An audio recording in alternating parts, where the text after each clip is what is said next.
Good morning and welcome to Kunsang Pyle Drilling. We're so happy to have you join us today for a teaching by Jetsunma Ahkon Lhamo.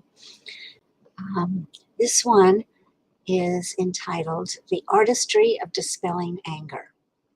And we hope that you enjoy it or at least learn something from it, as I hope to myself. So we'll start right away. Thanks.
The theme that we began on the last time was working through one's 5 poisons.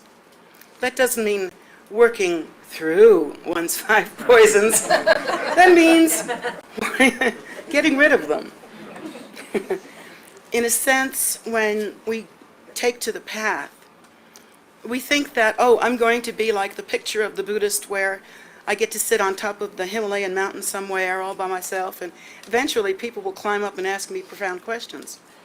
But it really doesn't work out like that. When we enter upon the path, the first thing that we have to do, even though we want to go forward with the most exotic practices and, wear the most exotic robes and to collect all the implements and learn how to use them, I know there is that tendency to want to kind of get into the costume and trappings and surroundings of Dharma.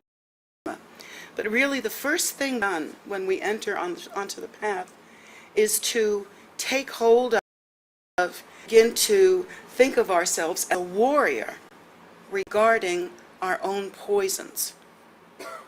Now when we say warrior, everybody thinks, oh, that can't be very Buddhist because Buddhists are peaceful. Well, Buddhists are peaceful. We've never had a war that I know of. We've been attacked, but we've never had a war. There's no other religion that can say that. Every other religion has brought about war, and that's never happened in Buddhism. Yet we are warriors, and we consider ourselves warriors in the sense that we must take to task that which prevents us from attaining liberation, because the goals here are different.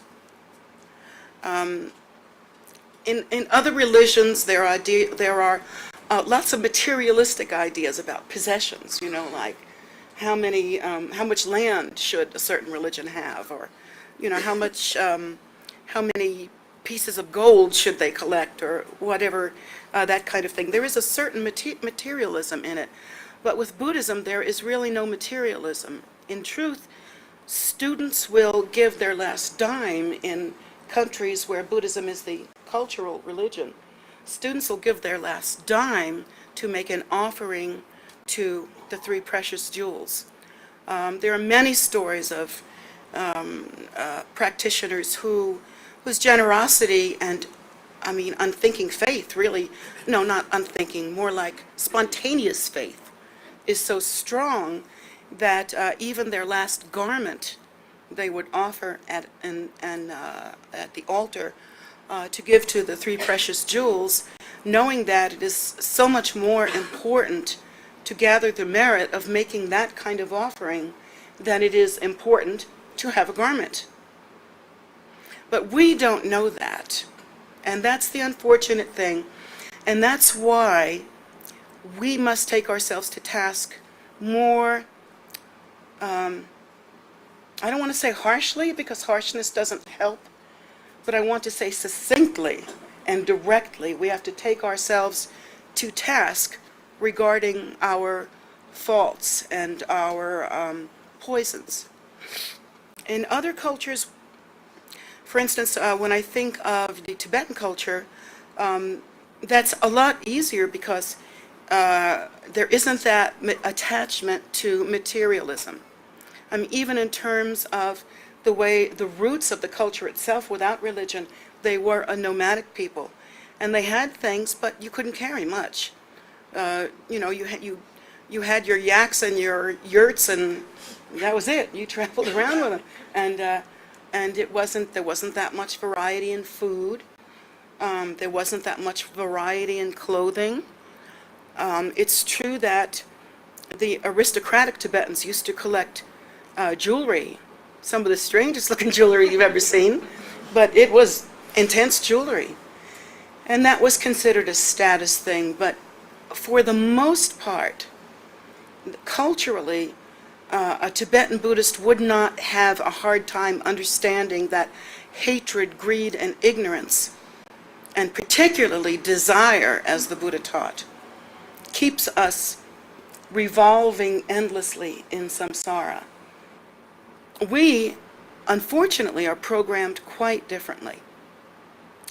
Any of us that were raised with religion, I know in my household and many people that I've talked to, there's confusion. There was confusion. My mother was sort of a lox and bagel Jew. My father was twice a year Catholic, and we were supposed to somehow dance in the middle. And so when Mama won, we were going one way, and when Daddy won, we were going the other way.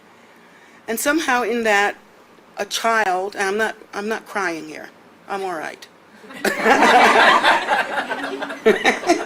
I didn't want somebody to put up the no whining sign that I have at home. But I think that this happens of people. They are raised with a lot of confusion sounding around religion. And even when they are taught that that faith and religion should be a part of their life, and even when they are given, say, the Western 10 Commandments, still there's so much confusion because we seem to find ways around that. Thou shalt not kill. But you can kill bugs, animals, and enemies. So, who is it you're not supposed to? I won't kill you. That'll do it. So there's tremendous confusion around that. How does one venerate these absolute laws that have to do with being a moral and ethical human when there is so much confusion around it? I mean, thou shalt not kill, but go to war. How does that make sense to a child? And so, as we grow up with religion, even if we have been founded in religion or have some foundation in it, the information that we're given it's very confusing. Thou shalt not commit adultery. Whose family hasn't had a little bit of that? I mean, it's just it's crazy. And so, first of all, we've learned to be a little bit hypocritical, but most of all, we've learned that these laws don't really matter. And that's really sad. So, when we become Buddhist, and we hear that there is a Vinaya, and there are certain things that we must not do, and that if we take a life, then really, in essence, we understand that we will be giving our lives someday from having taken a life, because karma works like that. Karma is exacting.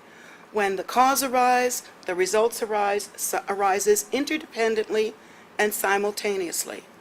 It's our misjudgment through having the mind of duality that makes it seem like time stretches out. So even though you may not have the result of that bad karma until later on in life, or even some future life, definitely we know from studying, at least, And we've seen when we've noticed that every once in a while we get blessed with a little instant karma.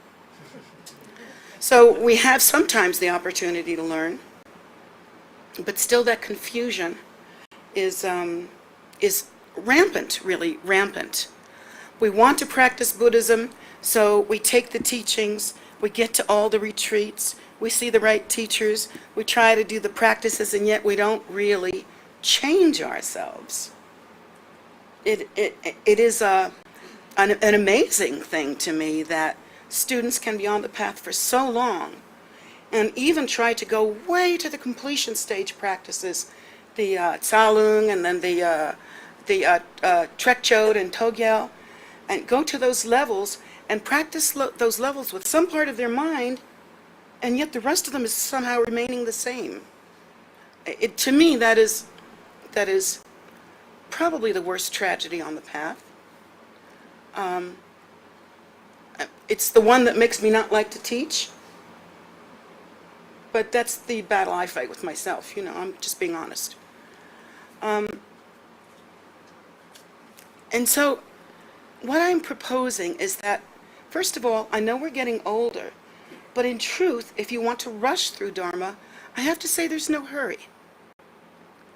Not that we should be at ease and think, no need to accomplish Dharma now, I'm going to live forever. But rather think, first things first.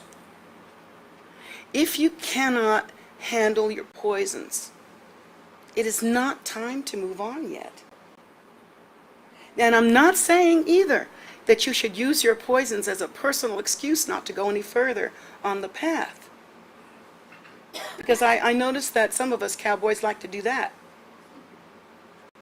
But the truth of the matter is that in order to accomplish Dharma, one has to change. It's not only, for instance, where the basis of Dharma, we are told, is method. Why is that? Because method is meant to promote change. It's a technology. And the Buddha Dharma supplies technology, which, let's see, how can I explain?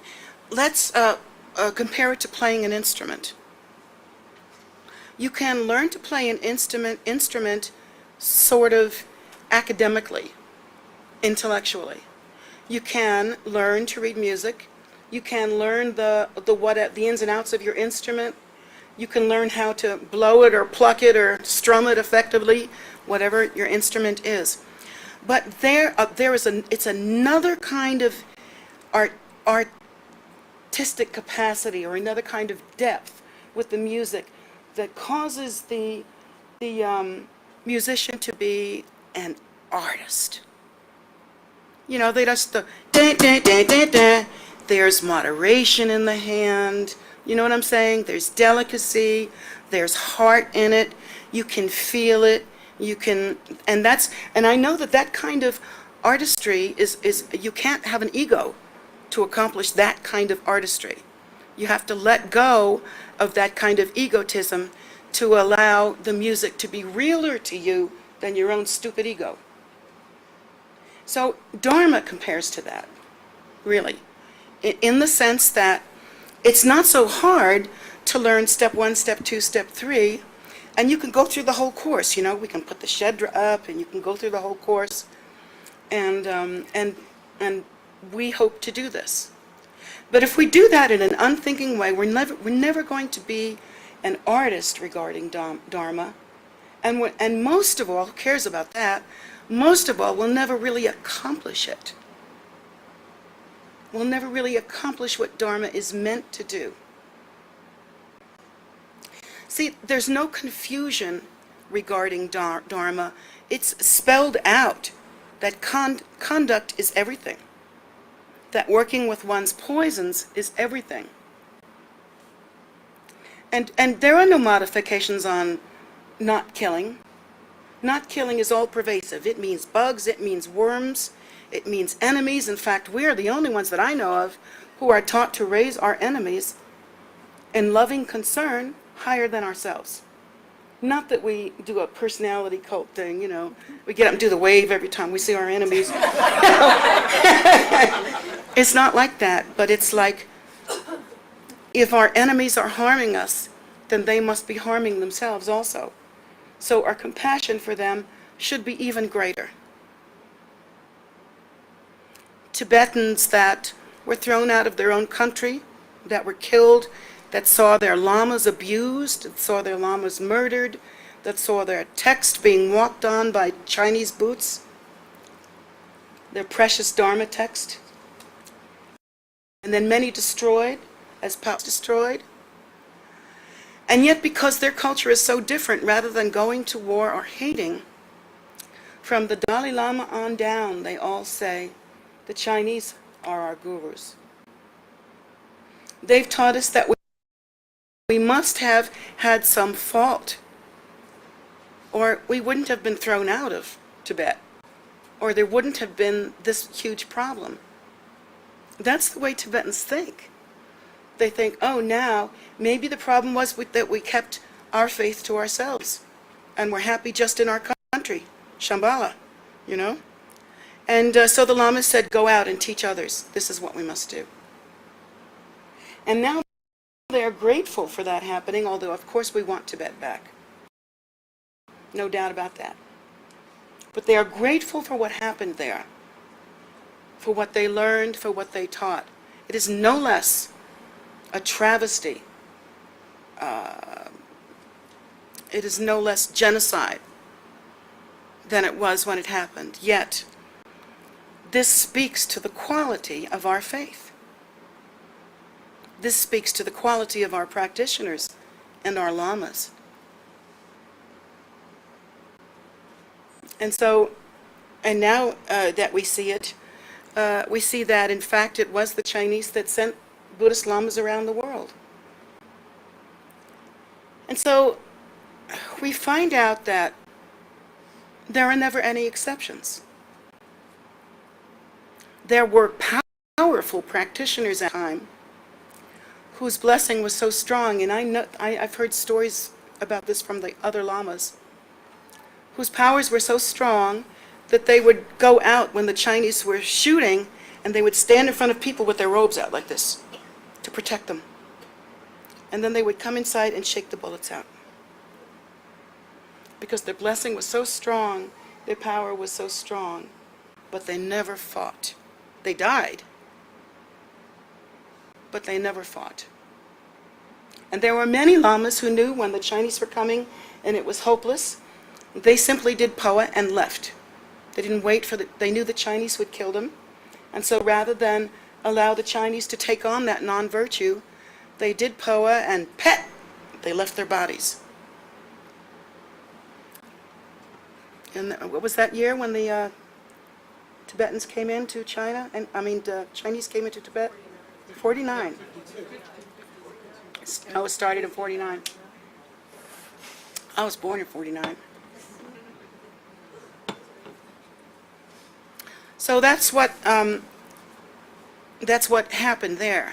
But there was never the thought of revenge, never the thought of hatred or of barbarism, that because this is not our way. And what's great is that we can teach our children there are no exceptions. It's black and white. That's what's really great. Just never kill. Each sentient being values its life just as much as you do. I really like that about our faith.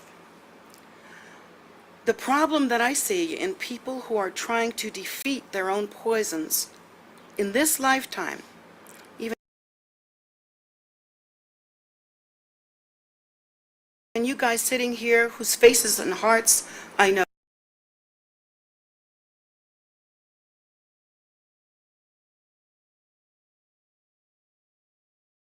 so well, we try at this. We've given up a lot to be Buddhists on the one hand, yet we've gained a lot more by being Buddhists on the other hand. And we're very much involved and we're as committed at each person is as committed as they can be. to their path. So I know that the willingness is there. I think the caring is there, but there's so much confusion. How in the world are we supposed to defeat our poisons when things are not, it's not clear to us how we should live? Like, for instance, we are told in Buddhism that we must conquer hatred, greed, and ignorance, and let's see, lust, and competitiveness, or warlike behavior, that these are the things that we should, and, let's see, what else? Did I say sloth? Well, that one too. Yeah, that one. So, we are supposed to conquer all of these things. And yet, we're not even clear what hatred is. We're not even clear on that. Because how were we brought up? If we acted out, few of us had parents that sit down and say, this is why this isn't working. Most of us had a backhand, or time out, or, go away, or watch TV, or something like that.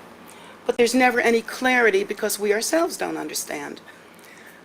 So, when we look at abolishing hatred in our mind stream, which we must do, which we've committed to do, for the sake of sentient beings, where do we even start? It's so confusing. And not only where do we start, what are the parameters? Like, okay, what does that mean? Not hating. Okay, I don't hate you outright. But, if we mush with that a little bit and fool around and dance a little bit, there's a lot of leeway in there, according to the way ordinary people think. But in fact, that's not true, because if you just look at the one poison, which is hatred, it's much more widespread than you think, my poor little lambs. You know when you go ballistic sometimes? And you go ballistic because somebody let you down, or somebody was but rude to you, or whatever the particular thing is. That's hatred. You can say it's not because you don't hate the person, but the rage, the thing that comes out of you, is the same energy, just a little tweaked to fit our culture. It's that same thing when you go off on somebody. See? Or when you gossip. Like when you gossip to put another person down, you indicate that their qualities are down, that they're not a good practitioner, they're not a good person, they're mean, they've been mean to me, they're just bad, you have that kind of gossip. Somebody looked at you cross-eyed and you're going to hold a grudge for the rest of your life, that kind of thing, and every chance you get, you're going to tell somebody how bad that person is. Or maybe you're a lightweight gossiper, you just do it with a smile on your face. She never practices. However you do it, whether you smile, or whether it's grudge-oriented, or whether you do it because there's nothing in your head but gossip, well, it's still hatred. And here's where we get lost, because we think, I'm not hating! But still, we are putting others down in order to raise ourselves up in our mind. Now, there are a couple of unfortunate things that are happening there. First, the hatred. Anytime that you need to raise yourself up at the expense of anyone else, that is about as far away from Buddha Dharma as you can get. The instructions from Buddha Dharma are, that we should gain so much compassion through giving rise to the bodhicitta. And when is that going to happen? When it feels right? No, you have to practice. You have to make it happen, even if you've got to grit your teeth. One step at a time, you give rise to the bodhicitta. And eventually, hopefully, you lose the habit of putting someone else down in order to climb on top of them. Because the bodhicitta requires that we understand this. We are one being. Out there is everybody else. So it seems in relative phenomena reality. That being the case, there are more of them than there is of me. They are therefore more important. That is what the Dharma teaches. The basis for that is not martyrdom. We're not going to go to the heaven of 87 virgins or whatever. Not that I would be interested in that. But anyway, I think it was only for men.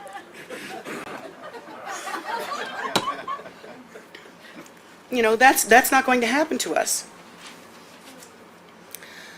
We don't think of it in terms of martyrdom, we think of it in terms of view.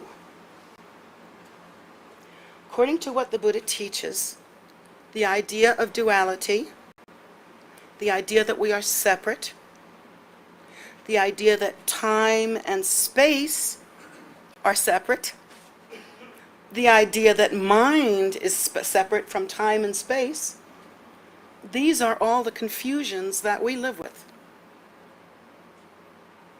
And so because of that, it looks like there are so many of us out there, so many of you out there and me over here, but in truth, if I were to meditate the way the Buddhas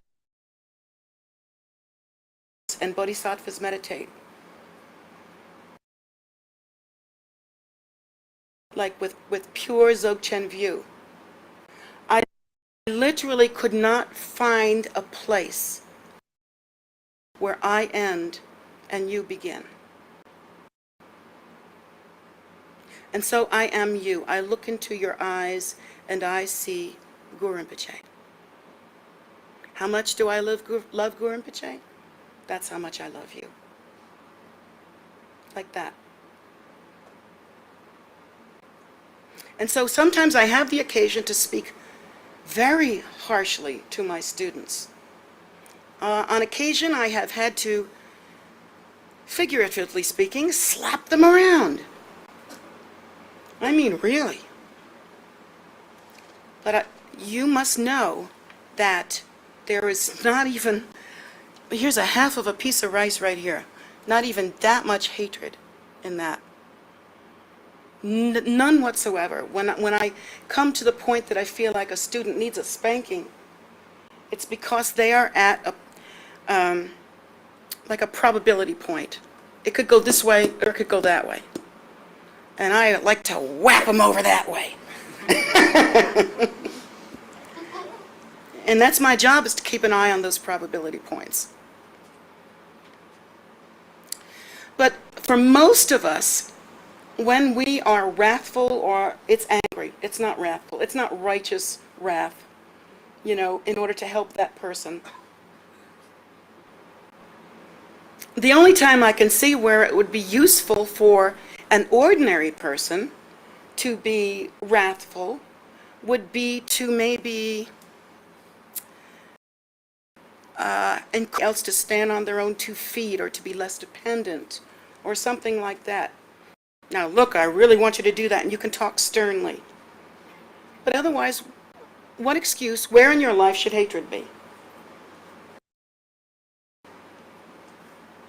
Hatred is one of the 3 things that binds you to this world of samsara, in which you will get old, you will get sick, and you will die.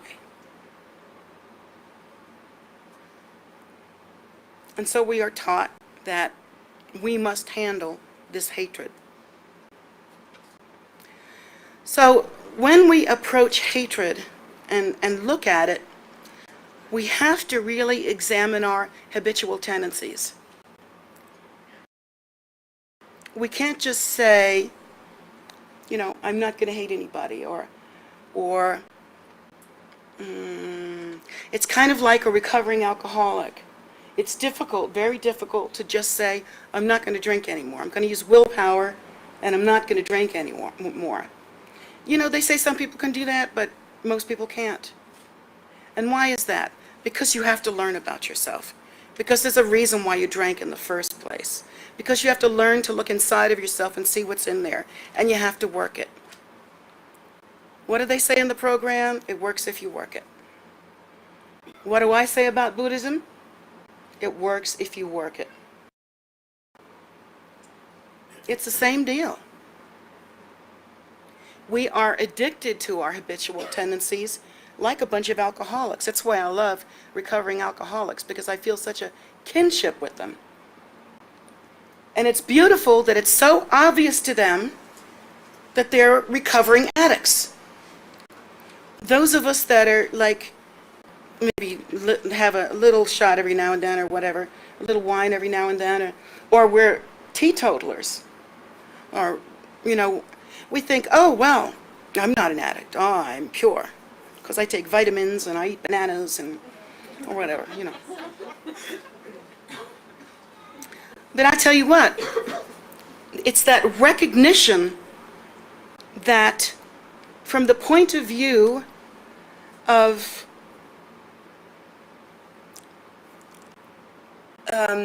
recovering from the addiction to the 5 poisons, and from that awakening to Buddhahood, most of us are still at the stage where we're living like bag ladies and men under the bridge. Because we ain't recovered yet. We still have our hatreds. We still have our resentments. And we practice them. When a Buddhist approaches ridding themselves of hatred, it can't be done through willpower.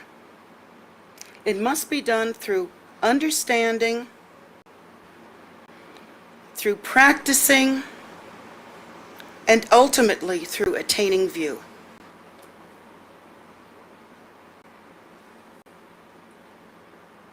Understanding means looking within oneself with honesty. None of us have been perfect. We've hurt others. We've killed bugs, people, I don't know what, swatted flies, whatever. None of us has been perfect. And when we approach that, we need to look at that without excuses, bald-faced, you know? Where have I fallen down here? Now, we don't want to look at it in a harsh and miserable way. When I say take oneself to task, I mean have a long, sobering talk with oneself. I don't mean self-hatred. That is useless. And I don't like it. I don't want to see it. I don't want to talk about it. And I will slap you into next week if I see it. Because you're just as worthy as anyone else. And that's just a game. When we get into self-hatred, it's because we have bad qualities and we don't want to deal with them. So I say, accomplish those qualities, and your image of yourself will rise up like a mountain.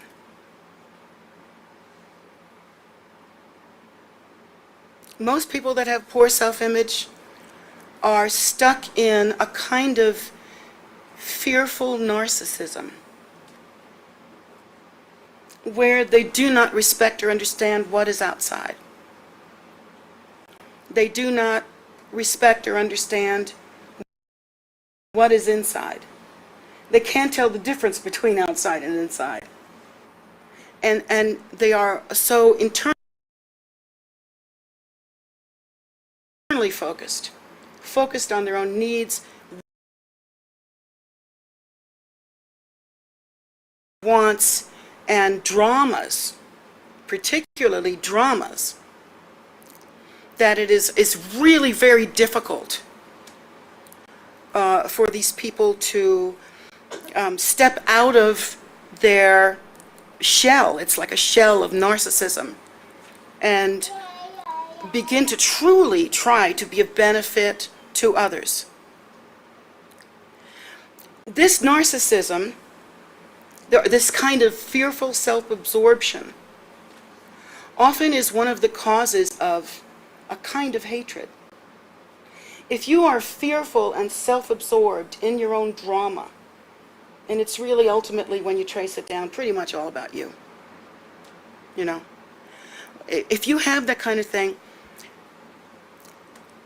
there is never the opportunity to understand the nature of phenomena. There is never the opportunity to understand the primordial, naturally luminous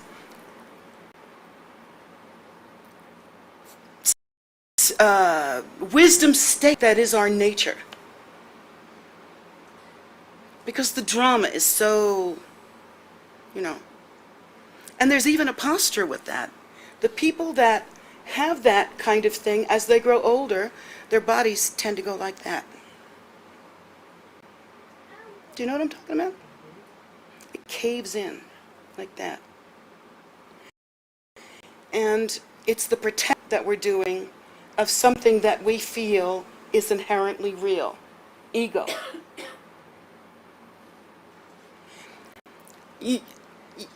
When you think, oh, what can I do about this? I'm so fearful that, and of course she's saying I'm narcissistic, but it's really that I'm afraid. Well, what can we do about that? I think one step, notice that there are other people that are afraid also. Notice that everybody's afraid. Notice that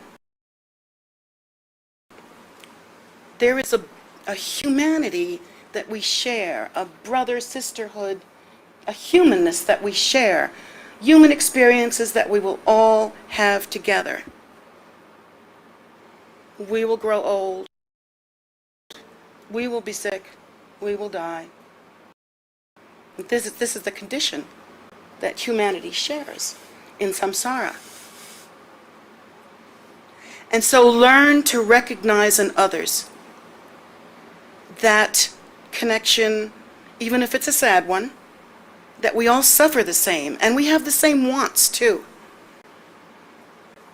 That narcissistic, self-absorbed person who is very fear wants desperately to be happy, but doesn't know how. And so in order to make themselves better, they stay frozen and they have hatreds and fears toward everybody else, you know, and that's the reaction.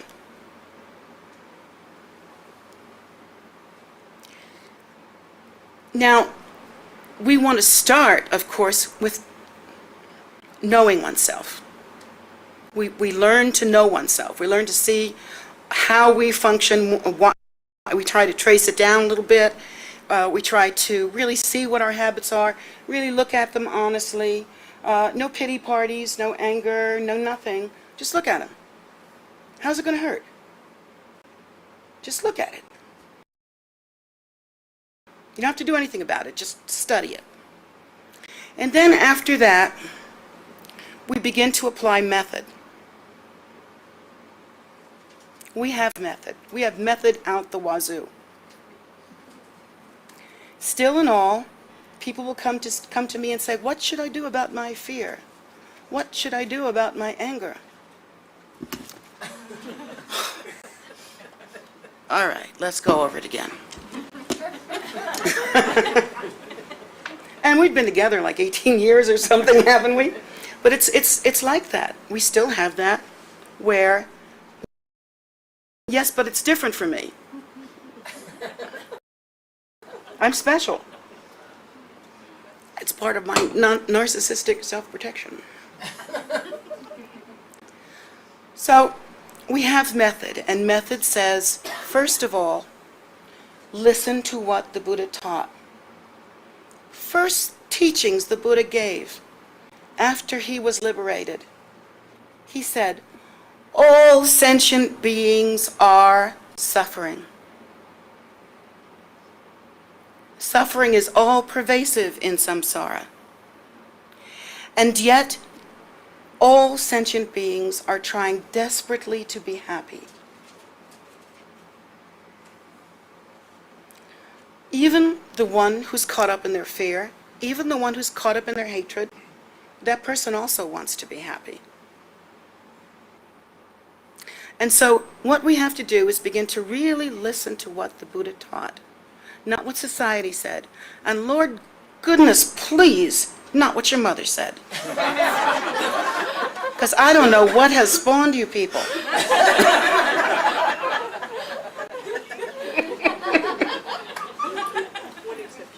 One exception. Oh, there's another one over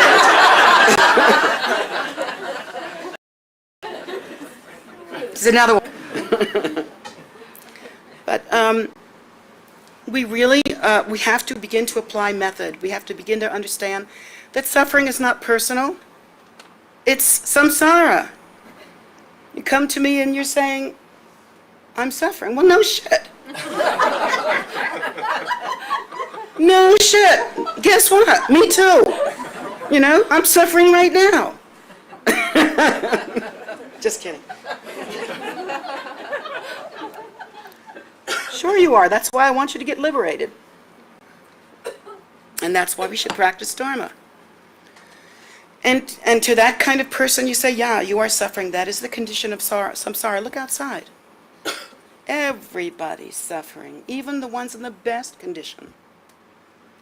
Everybody's suffering. And look at the ones that are so much worse off than you. We have to remember again, go back to what the Buddha taught. He said, and there, this is the magic, and there is an end to suffering. It is called liberation. The awakening. So what happens in the awakening? Well, we've worked with our poisons sufficiently. We have some inner knowledge and honesty. We've worked some method. And now we're accomplishing view. That's where we really start to get cooking, is where we practice the view. The view is, I love this part, every woman you see is a goddess. And me the queen.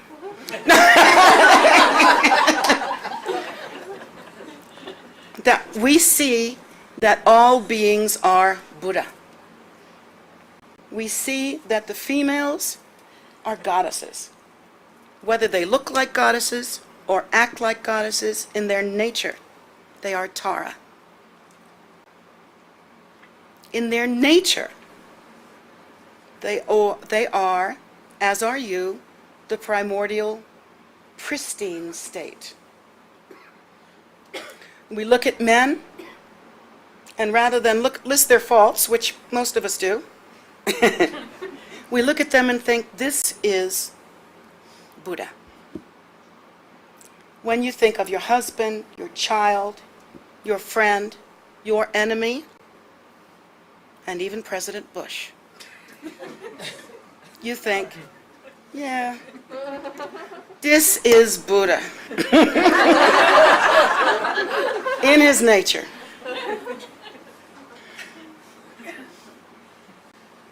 And it only when we look around and we see that this is Buddha, and yet the appearance in relative view doesn't look like Buddha, we shouldn't take that as proof that that teaching is wrong or that we have a good excuse to hate.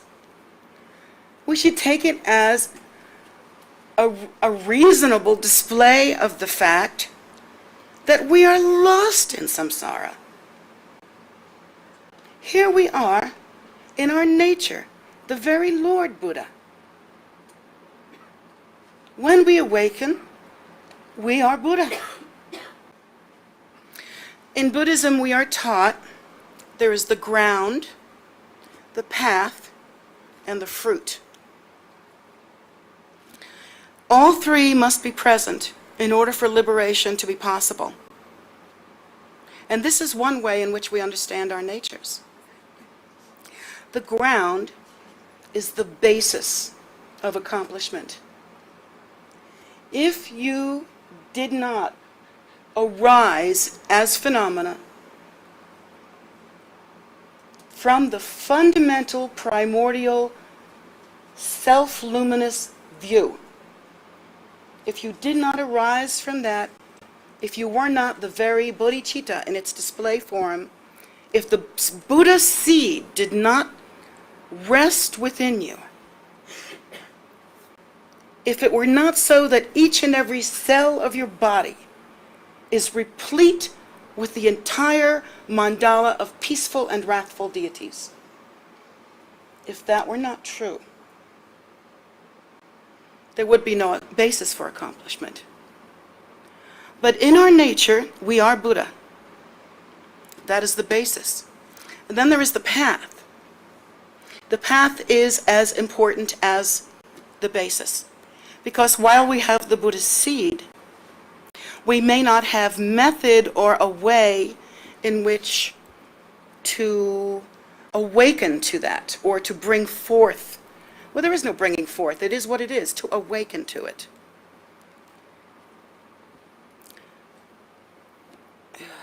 A fly is Buddha. He also arises in the form, in the display of duality, in the samsaric world, and yet his nature is Buddha. His nature is that very same, no difference in the fabric between my primordial nature and the fly's primordial nature. But the fly will never have method in this lifetime. The fly could literally crawl up the arm of the Buddha and not know where he is. Have it not make any difference. And sometimes I see that happening. Each of us stand in the presence of our root teacher, whether it's in our own private practice or whether it's here at the temple, and we're just like, we don't even, it could be a fly. But the difference between you and fly is fly has no method. Fly cannot practice Dharma. The thing he's doing is not prostrations. He's wiping his eyes or something. So we have to apply method. We have to apply method. And that's what the Buddhist teaching is all about. It's all about different methods at different stages for different people. And then, of course, the fruit of potential and method is the awakening. But in Buddhism, we see all three as the same. And it's taught that all three are the same. And in truth, there is no realization without understanding the sameness of these three. Because it's easy to think that we are evolving in a step-by-step way. And it's easy to think, oh, we're on the ladder, see? I'm up here, and somebody else is down there, and some other people are over here. And we get into that view. And that's not what the Buddha taught. The Buddha did not teach someone is higher and someone is lower. The Buddha taught that we should recognize the appearance of the Buddha nature in the world as our root gurus. And the root guru gives us the method, and therefore we have the result. But nobody's better than anybody else. That's a different religion or a different idea or something else. I don't know what that is. But we don't have that here.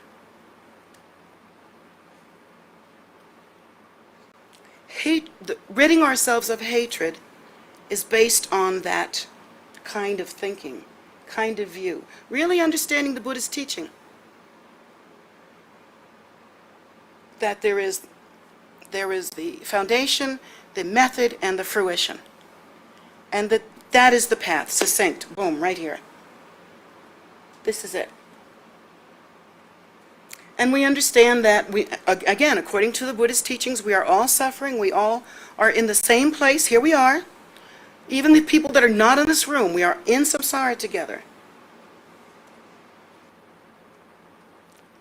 They want to be happy like you do. You struggle for happiness, don't you? Come on, don't you? Yes.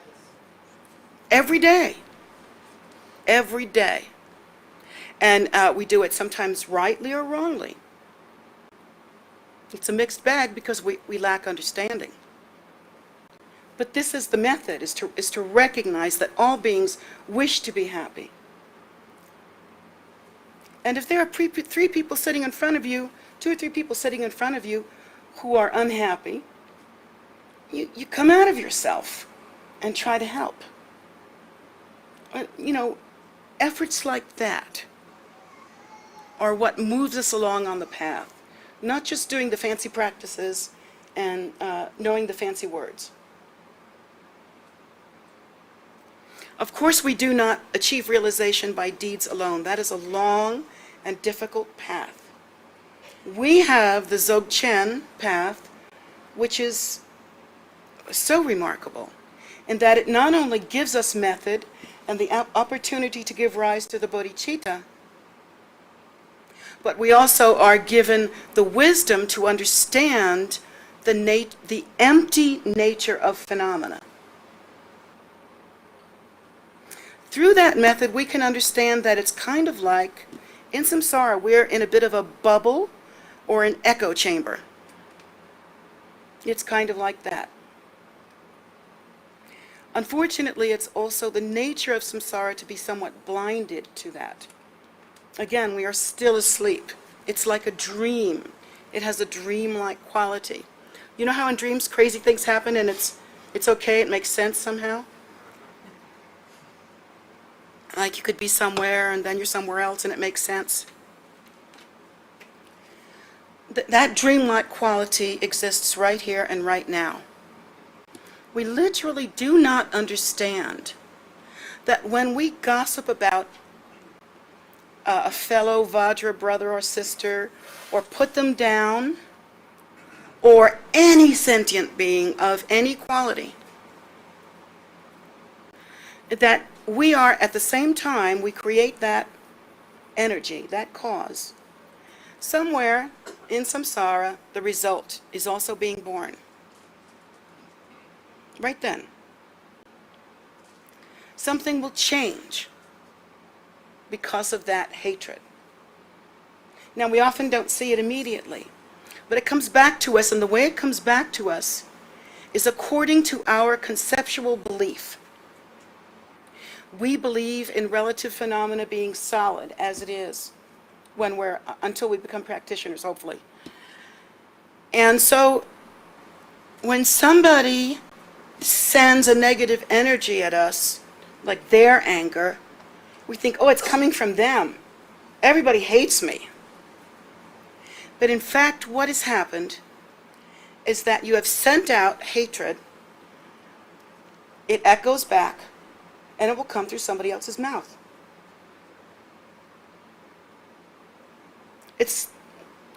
You know why it's nobody else's fault? Because there is nobody else. Bingo! There is nobody else. Now you could sit there and say you're practicing Trek Chode and Togyel, and you don't know that yet. I can't figure out.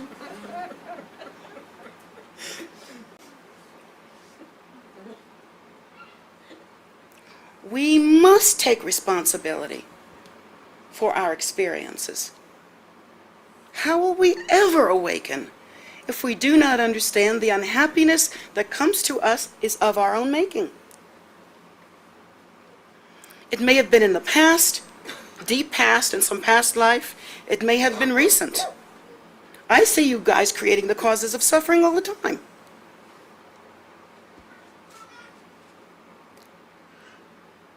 And so, get back to the basics. Follow the Buddha's teachings.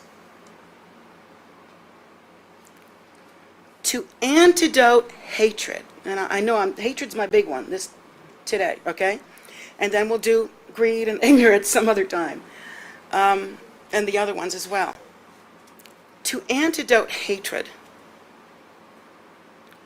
the antidote has to be very strong, because hatred is such a strong energy that it brings about war. In places where there is a lot of emotional, egocentric agitation that has hatred as part of it, and there is, anytime there's emotional, egocentric agitation, there will be hatred. Places like that often have a lot of, earth movement. And a lot of, strange weather and, that sort of thing. And war. Oh, who would have guessed it? So, we have to understand that we want to awaken, but we don't want to take responsibility. We want to awaken, but we don't want to stop dreaming. We want to awaken, but we don't want to go through that effort of bringing ourselves into truer awareness, something that is more profound and deeper and more real than our own simple habitual tendencies. So, you have the habit of gossip. Go through the method, fix it. Understand that if you allow it to continue, that hatred in any form, you will get more and more unhappy as you age. The people who are youthful and beautiful as they are elderly are the people who kept something alive. Some, even if they're not Buddhist, I've met people like that. A duty, a responsibility, an ethical responsibility they feel to be kind. Maybe they don't understand extraordinary kindness, but they're kind. An ethical responsibility to not put shit in the pool of earth. Some people just seem to have that karma to understand that even without the Buddha Dharma. I respect that so much. And that's true of all of us too. Age is, as we get older, we get the wrinkles. Now this is crazy. The wrinkles, all right, it's a symbol if you think about it. It's a symbol of how much deeper the lines of our habitual tendencies get over time. You see what I'm saying? Our habitual tendency is in our posture, it's in our face. We screw up our faces when we're doing our habits. And all of this aging stuff is our phenomenal habitual existence becoming more solid and more real and deep and more heavier in samsara as we get older. That's unfortunately how most people age. They get stiffer. They get harder. They get querulous. Frightened to death, frightened of death. And it's for many people, it's an ugly, humiliating time. I don't want that for you. But it's going to happen. If you don't take yourself at hand and say, let's walk through this. Really look to benefiting yourself. Look to being, instead of steeped in habitual hatred, conquer that monster. It's a bubble, it's a dream, it's not a solid thing. It's not, there's no elephant in this room. Not really.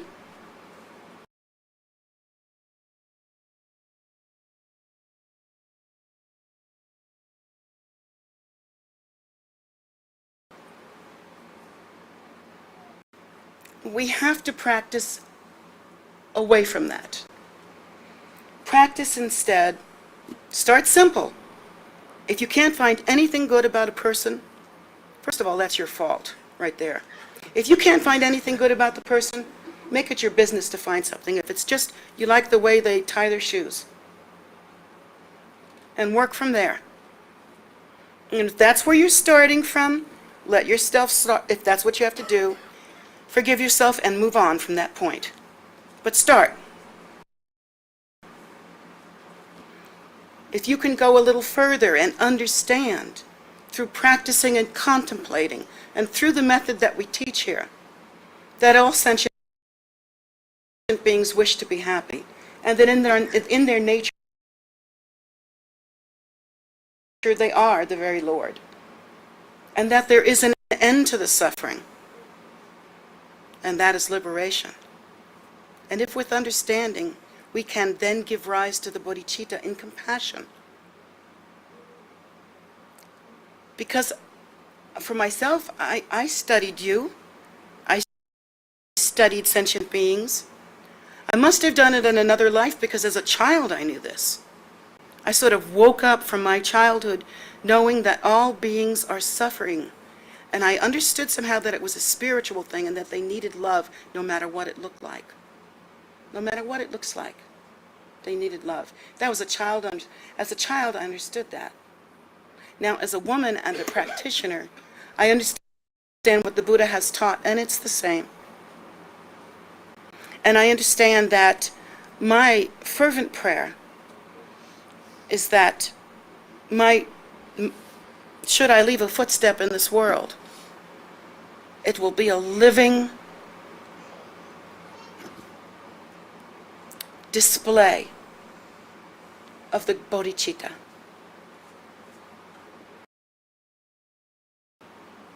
Through my students, through any works that I might do, that's what I care about.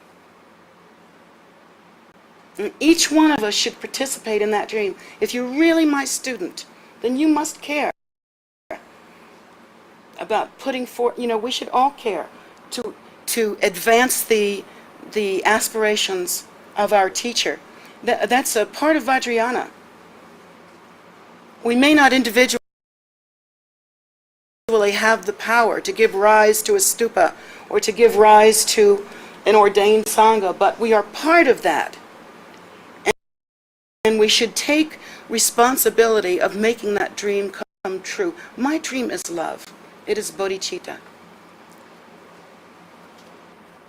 Temporary love. Feed the birds. Feed people. Feed somebody that's hungry. I feed everything that moves. If there was sputum in a jelly dish and I could prove that it needed food, I would feed it. That's just how I am. I'm crazy with it. And then, beyond that, recognize them, because they'll never recognize themselves without a little help. Recognize them as being Buddha. Know that they are suffering because they don't know what to do, not because they want to suffer. And do what you can to give rise to compassion. Make it a commitment.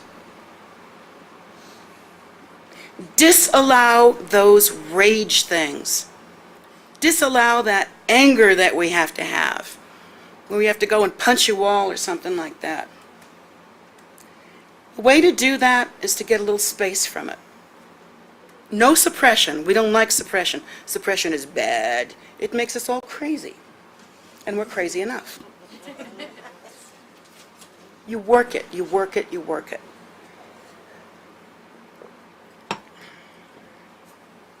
The rage that we have, step back from it. The way you step back from it is you question yourself. And there's two different ways you can do it. You can do it good old American way, or you can do it the Buddhist way. Good old American way works too. You can say, now what's really made me mad here? Do I really mean what I'm saying about this person? You can sort of take a step back and analyze it a little bit. Just look at it, sort of cool, calm and collected if you can. I mean, you can go back to your rage. You let yourself go back to your rage if you need to, but step back. And tell yourself you can go back to the rage if you need to. But if you really do well and you think it through, you won't. The rage will be gone. Because your understanding will have come up and your mind will be smoother. And the mind gets inflamed like an arthritic joint, like with rheumatoid arthritis. It's kind of like that.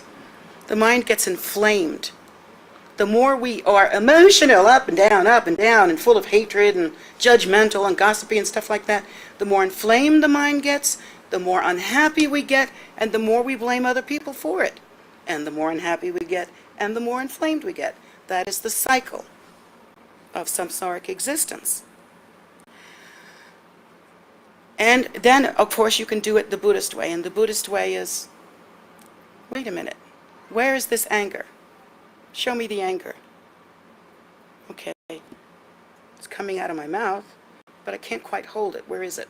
Take time and play with it. Is this anger solid? Well, who's the person I'm angry at? I'm angry at her, or him, or somebody. I'm angry at, let's see, I'm angry at her. This is a pretend person I'm pointing at. I'm angry at her. Okay, where exactly is her? I'm going to go through the Buddhist teaching. Where is the I in her? Where is the part that's actually her? Is it the ear? Is it the mouth? What part of the mouth? The teeth? Tongue? Is it the brain? Slice the brain and find her. Do yourself a favor. Take yourself off the track of hatred and work the method. Because the more you let that go, you think you feel better after you've had a rage thing. But it's addictive. It's like alcohol. The more you drink, the more you want.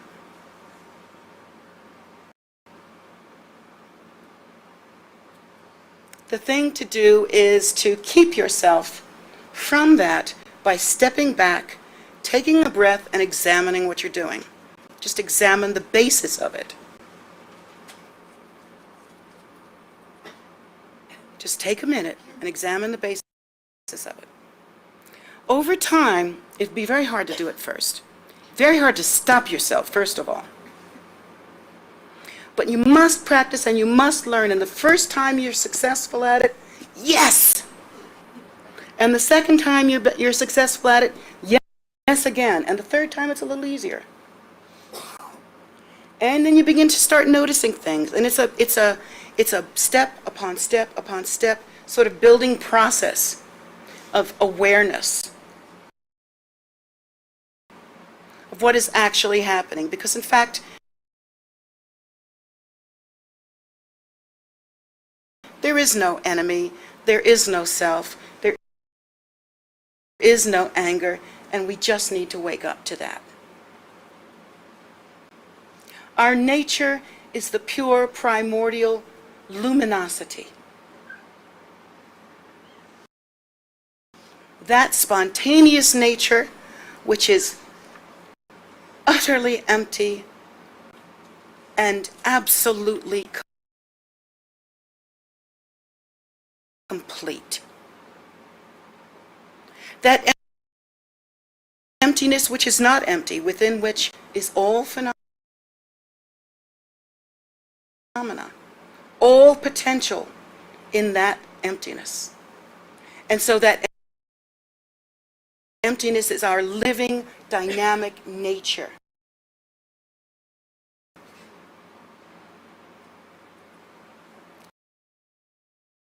Having forgotten, we are asleep. Being asleep, we act like criminals.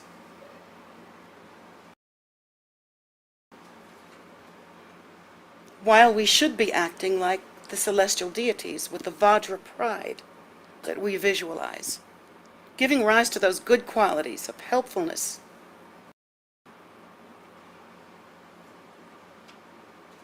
I have a daughter. She hates it when I do this, but I had to do it one time. Oh, I'll probably do it again. The first time I met my daughter, she opened up her eyes and she looked at me and she did the mudra, fear not.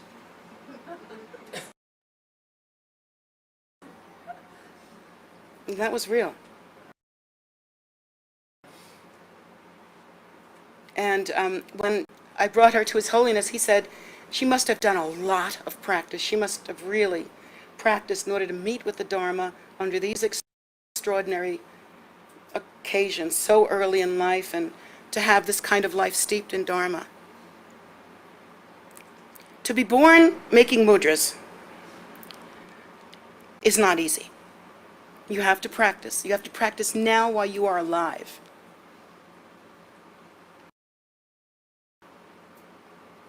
So that in your next life,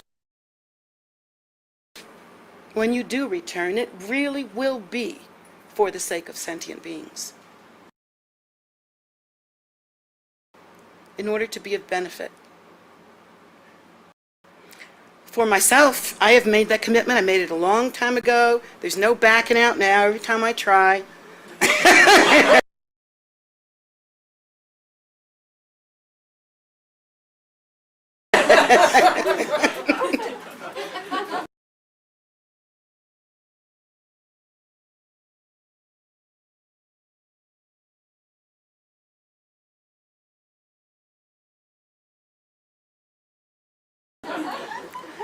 My commitments are made. It's a done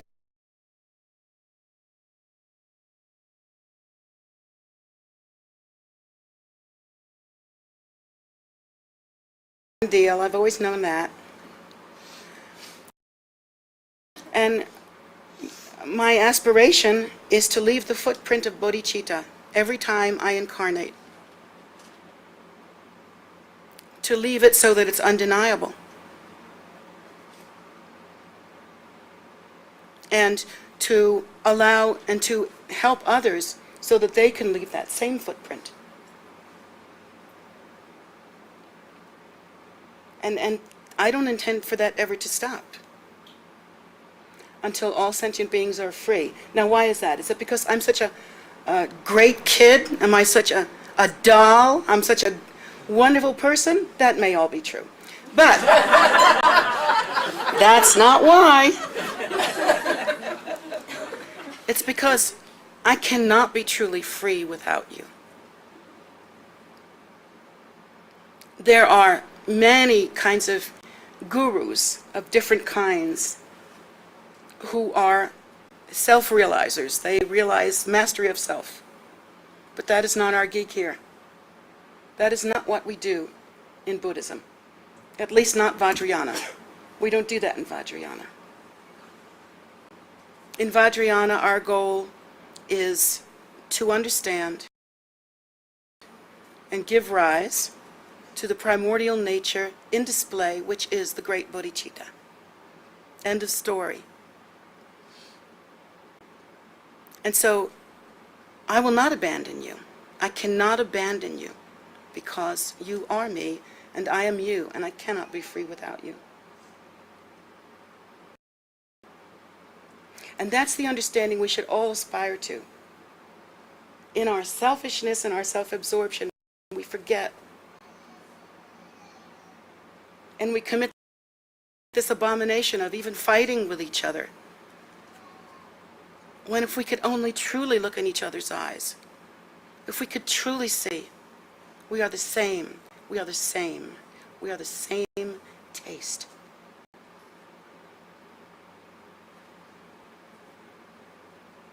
And so, this is why we need to break our habitual tendencies, train ourselves thoroughly, look at ourselves honestly, and most of all, if any of you are in that childbearing age, anyone that's listening, please raise your children right.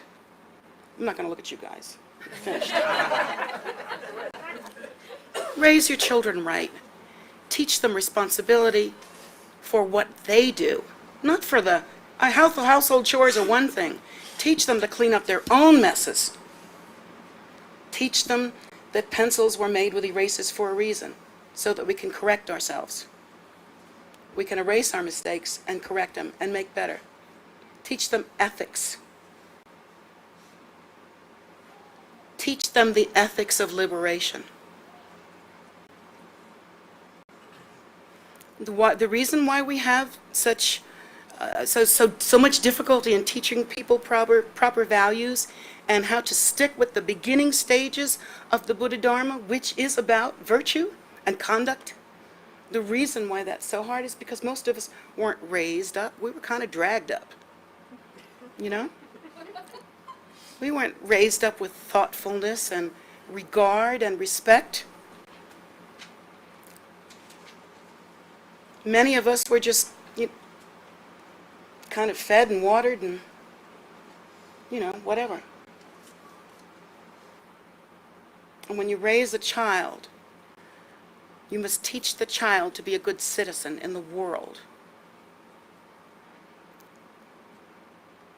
and to leave the world better than they found it. So that's my hope for you, and that's my hope for anybody's children, and that's my hope for all sentient beings. Just think if we could really get just that message across. Forget the big practices and the bells and the da-da-da-das. Just think. The most fundamental of these teachings allows one to be whatever faith they wish, but teaches us how to live with good qualities.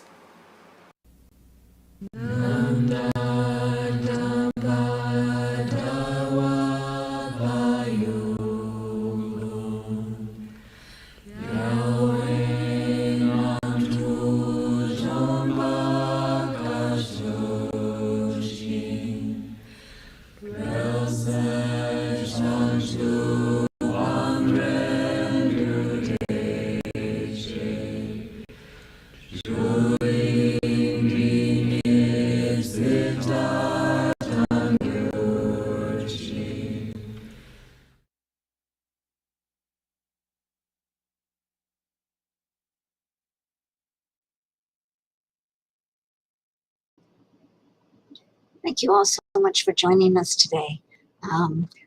It's a holiday weekend, and I'm happy to see that there are people online. So not everyone's partying all weekend. These teachings by Jetsunma and Lhamo are shown on Sundays and Sundays like we just did, and also on Wednesday evenings at 7:30. Same YouTube channel or online on our website. And we hope that you enjoy them. And you can also go on YouTube and watch the archived teachings on there. There are quite a lot. So that's there for you. In addition, we have meditation teachings on Saturday and Sunday morning on YouTube, and that's at 10 a.m. Medicine Buddha we do every evening at 7 p.m. on Facebook Live, and that's a condensed practice. It only takes about 15 minutes, and it's a wonderful, wonderful practice to come and do when you are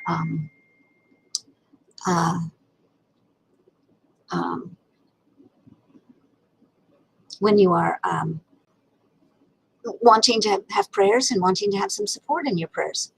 So all of that is available for you. In addition, daily here at the temple, we do a food offering ceremony that we call soak, and it's within the Buddhist tradition. It generates a lot of merit, and so we can use that to help ourselves change and help others change, we hope. We basically just put it out there, so everyone can partake. If you want to join us for any of these, you can go onto KPC and look at our calendar and see what the practice is. Click on the practice, and it will tell you how to get there. Most of these are on Zoom, and so you can go there and find your way. Beyond that, we have.